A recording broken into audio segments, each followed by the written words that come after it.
Hi, my name is Diego, and this is my presentation of biology, where I will show you what is chapter 4 about ecosystems and communities. Well, this stage talks about many interesting things. The main topics are abiotic and abiotic factors. I will go quickly with these two things. Well, what is an abiotic factor? The biological and organisms within an ecosystem include all the living things that an organism may interact with, the ecological community. Some examples of abiotic factors are food, parasites, predators, competitors for food, space, and now, what is an abiotic factor? The physical or non-living factors that shape an ecosystem. Some examples of abiotic factors are pH, soil, terrain, temperature, weather, climate, light, minerals, and salinity. Okay, let's see what is a niche. It is a full range of physical and biological conditions in which an organism lives and the way in which the organism uses those conditions, the role the organism plays in its ecosystem, its place in the food web.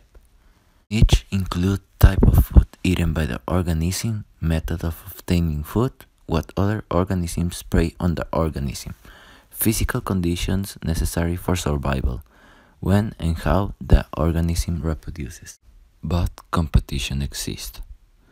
Occurs when organisms of the same or different species attempt to use an ecological resource in the same place at the same time. Now let's go to another topic. What is an ecological succession?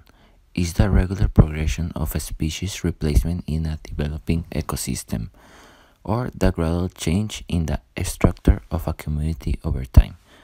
Like the example on this image that shows an area of the forest burning, and then with the pass of time it recovers and the trees return. Process of primary succession. 1. Pioneer organisms early settlers specialized for life in harsh conditions such as bare rock, eggs, leech, and mosses. 2. Soil forms, seeds can grow, examples, grass and small shrubs. 3. Soon larger trees replace these grasses as conditions become suitable for their survival. The diversity of the ecosystem usually increases as succession proceeds. Okay, now we are on the last thing of this stage. Let's see biome. Biome, a particular physical environment that contains a characteristic assemblage of plants and animals. The climate plays a very important part on the biome. Climate, especially important in determining a biome's characteristics determined by a temperature and precipitation. The major biomes. Some of the biomes encountered as you go from the equator to the poles will be similar to those encountered starting sea level and climbing a mountain. Tropical rainforest.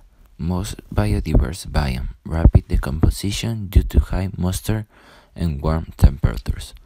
Key terms: canopy, understory, epiphytes. Since the oil is thin and nutrient poor, if destroyed, plants will not grow well. Tropical savanna, grassland spot with isolated trees and small groups of trees and shrubs in tropical areas.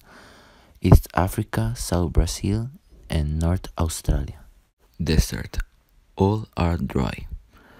Annual precipitation of less than 25 centimeters, otherwise not all are the same. Tundra, northernmost biome, northern hemisphere only, key term permafrost, a layer of permanently frozen subsoil. Plants do not grow to very tall.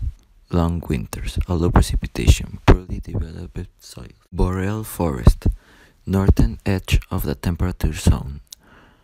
Evergreen forest of coniferous trees. Long cold winters, not a great deal of precipitation. Soils are nutrient poor. Temperate woodland, semi-arid climate, mix of shrub communities and open woodlands. Common plants, shrubs, oaks, poppies. Call it chaparral if dominated by shrubs. Finish.